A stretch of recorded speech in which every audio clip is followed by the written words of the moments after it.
سیدنا سفیان بن عبداللہ ثقفی سے مروی ہے کہ وہ کہتے ہیں میں نے کہا اے اللہ کے رسول مجھے اسلام کے بارے میں کوئی ایسی بات بتا کہ آپ کے علاوہ ابو معاویہ نے آپ کے بعد کے لفظ بولے ہیں۔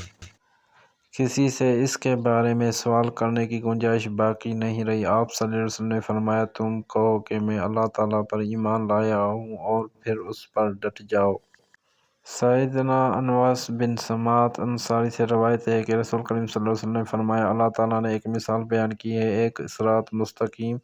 اس راستے کے دونوں اطراف میں دو دیواریں ہیں جن میں کھلے ہوئے دروازے ہیں اور دروازوں پر دیے لٹک رہے ہیں۔ راستے کے دروازے پر ایک داعی کہہ رہا ہے کہ لوگوں سارے کے سارے راستے میں داخل ہو جاؤ، اس سے زائل نہ ہو جاؤ، اور جب کوئی آدمی کسی دروازے کو کھولنا چاہتا ہے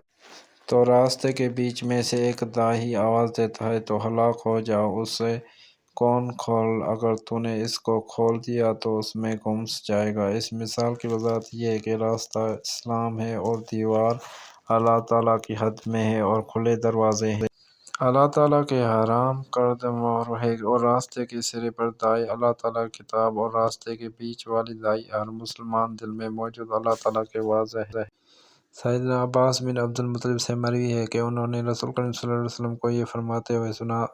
اس بندے نے ایمان کا ذائقہ چکھ لیا ہے جو اللہ تعالیٰ کے رب ہونے، اسلام کے دین ہونے اور محمد صلی اللہ علیہ وسلم کے نبی اور رسول ہونے پر راضی ہو گیا ہے۔